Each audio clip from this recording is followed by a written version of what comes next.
Fast Food Masquerade provides a slower pacing episode compared to the others in the series. It allows us to see everyone's perspective at a fast food chain restaurant.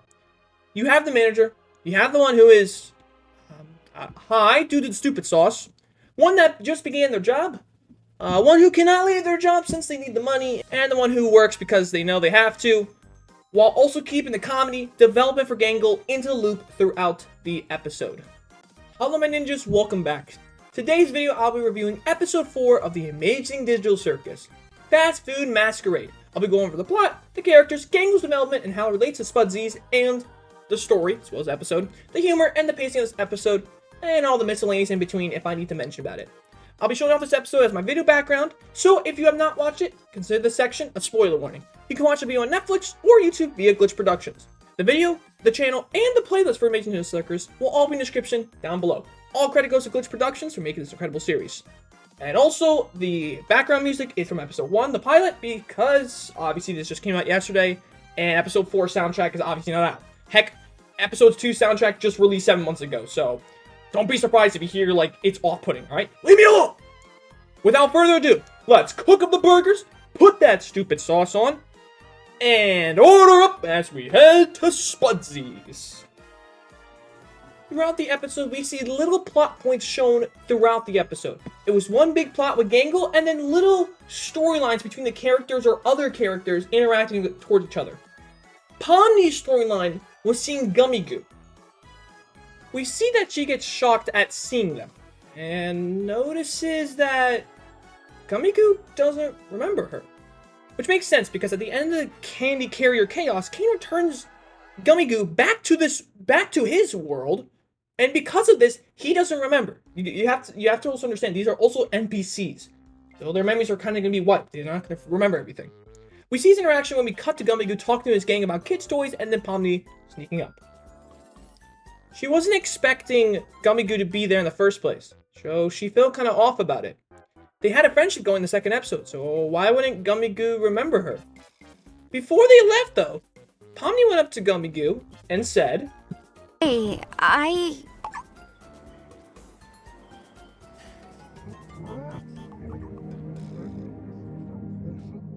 just want to wish you a pleasant day. Thanks for eating at Spudsies. Then we had a small glance of Gummy Goo seemingly remembering her, which is a nice touch. I enjoy that.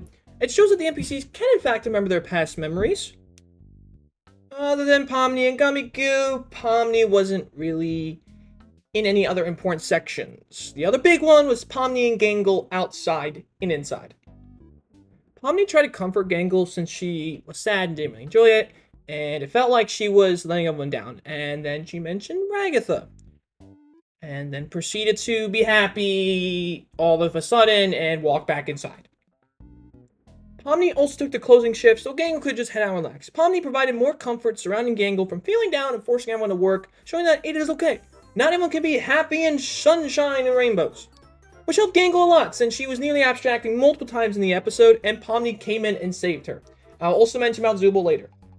Smaller storylines are Jax and Ragatha. Ragatha was just high under the stupid sauce the entire time. She didn't mention, though, that she missed her horses, which is fascinating. Next Friday, I'll make another video on this episode that goes more in depth about Ragatha, since she had a lot of lore sprinkled into her dialogue, and potentially could be abstract in her development episode. Which, by the way, episode 5 is Ragatha's development, so we'll see what happens during that. Ragatha's interaction with some of the characters are rather interesting, especially with her dialogue and what she says to them. In the beginning of the episode, Ragatha and Jax have an argument after he breaks Gangle's comedy match for the third time now in the series. And then once they interact again, she says this. Jax, I hate you, but I don't want you to hate me. Is that weird? Which is intriguing, because Ragatha's the nicest out of everyone, but doesn't want to shed hatred upon anyone? Jax had a crazy adventure. He obviously hated being there and did basically nothing contributing to his job. We obviously saw that because he was supposed to be the drinks man, he was supposed to make the drinks, he was supposed to do the ice cream stuff, and he just never did it. Well, I mean, we could obviously clearly see that, and he hated it. He even said right in front of Gangle's face that he didn't like her and he didn't want to work. Alright?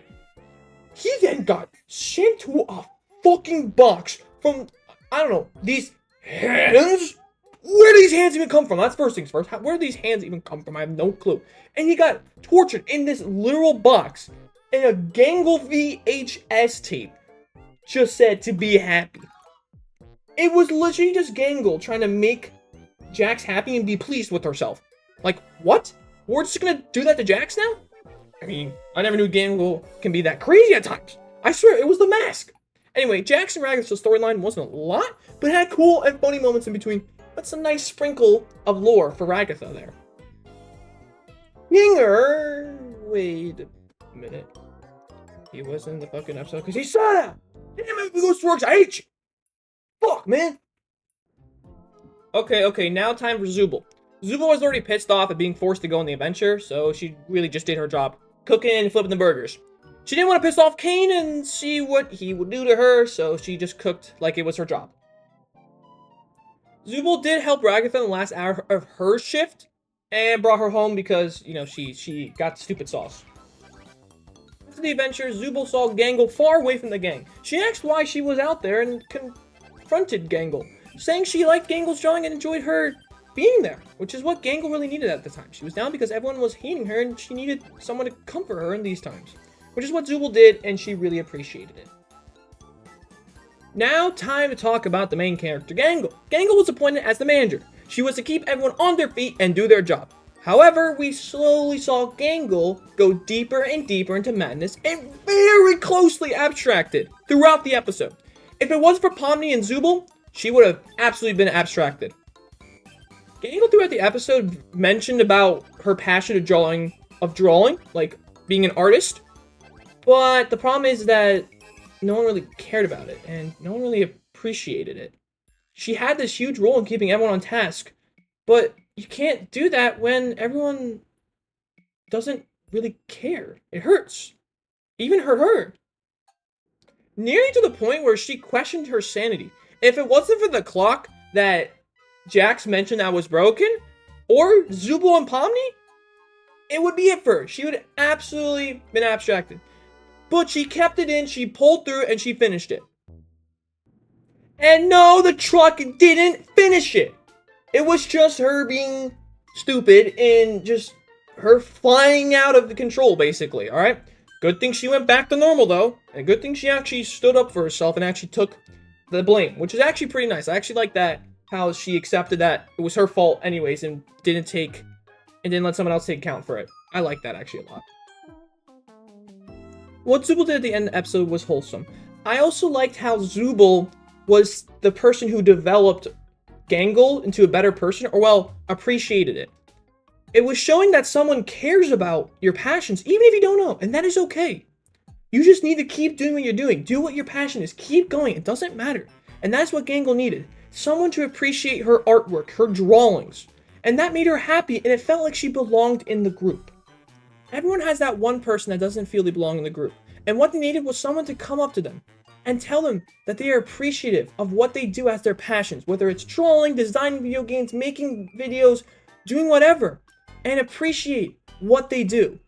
Making them more happy and appreciative of others. Welcoming yourself into the group and saying you belong here. You deserve to be with us. We are your best friends and we will support you all the way. And that is what Zubl did perfectly. It also provides more development for Gangle and Zubl, as well as for the characters individually, and it executed perfectly. I mentioned about the characters, the plot, and Gangle's development, but what about the humor? Well, I can tell you, it continues to hit its strides again and again and again. Gooseworks, you outdone yourself once again. My favorite was seeing Jax with the glowing screen again, mentioning how it looked like a bus, and then him being absolutely tortured by Gangle. Like, I love Jax as a character, alright? He is one of my favorites. But man, that was hilarious to see the treatment that he got. Being, I don't know, just being stretched out as hell and getting pushed to the TV. And then immediately getting back out with his hand just tapping on the head. Oh, that was great. I like how Kinger was just writing a bowl in his, like, postcard grading report. And everyone else got a B+. He didn't even go on the adventure and he still did better than everyone else. I do hope that they do, like prequels, like, in between, like, the episodes and such, and I want to see where the heck Kinger went. Like, please, someone tell me, bro. He's my favorite character. I want to know where the hell he went. Did he go to the freaking ranch, bro? Did he also win the contest? Like, what was he doing? Another favorite was just Ragatha being high into the stupid sauce. That was just truly funny to see. Usually Ragatha is nice, kind, heartwarming, wholesome to everyone, you know, keeps Pomni, you know, happy and not go crazy. But to see Ragatha on the opposite side, where she has a little bit of hatred, you know, shouts it out, not always is nice and doesn't think correctly, and be stupid is a treat. And I know we all can agree with that. The interaction between Ragatha and the glowing screen was also great to see. The humor continued to hit its stride throughout the episode, which helped make the episode more funnier than more serious at times, which is what this episode needed. Alright, let's talk about the pacing now. Compared to the other episodes in the Amazing Digital Circus, this was much more slower compared to the others, and it was more about the characters than the adventure. Previously, we had two sections. Candy Carry Chaos, we had Pomni and Gangle, and then we had the others with Fudge. Episode 3, we had Kinger and Pomni and the others. This time, it was one area with everyone there besides Kinger. So it felt slow. However, it provided more character interaction between one another, giving us more development on the group and the storylines that we could dive into. Not every episode needs to be at a quicker pace. You can have episodes more slower if it provides more character interactions and more storylines that we can discover while not making it feel dragged on and not progress through the episode and not feel like it takes forever to get to the next big part of the storyline or arc. Can I mention the visuals real quick? I mean, look at them. They were amazing. The outside animation with the breakfast, lunch, and dinner, oh, perfectly executed. I like how they did that because now we know, okay, there's 3 sections in this adventure. You have the beginning, you have the middle portion, and you have the end. Think about it as like 3 portions. Your first portion is your appetizer, your second portion is the main course, and then it's the dessert after. Think about it like that. Oh, okay, so we know that. We have breakfast, we have lunch, and dinner. And it's going to progress as we get further into the day. Not to mention the VHS tapes that Jax and Gangle had. Oh, it actually looked like one in real life. And even the burger, the food, the inside of the fast food chain, all looked amazing. You can tell every episode in the Amazing Digital Circus and the animation, oh, it gets better every time, and I'm loving it. Overall, Fast Food Masquerade had a slower pacing than the other episodes since everyone was in one location compared to 2 sections like before. However, it allowed for more storylines across everyone as well as everyone being a part of the adventure and the experience. Besides Kinger. Damn it! We saw the development of Gangle and how she felt like she was pushing everyone as the manager, even telling everyone, do this, do this, do this, do that, do your job. But no one really cared about it. No one cared about her, and no one cared about what her passion was, which was the drawings. That was until Zubl mentioned that she appreciated her artwork and being there, and felt like she belonged to the group. Showing that everyone in a friend group is appreciative, even if no one says it to you, personally, or mentions about it. You belong there, and you are making someone happy through your passions, even if no one knows. Overall, I give this another 10 out of 10, and it was truly another masterpiece by Gooseworks. Or Works, however you say it. Thank you all for watching. I hope you enjoyed the video. Make sure to like, subscribe, hit that little bell so you get notified for when I upload. My next video will be out next Friday, the 20th of December. I'll be going more in depth about Ragatha in this episode of the Amazing Digital Circus. And I should have another video out on the 27th of December, which should be a review about more arrivals. That should give me enough time to play more of it and play more characters and then give an overall review on it. All socials are in the description. And this is Ninja Dill signing out. Peace!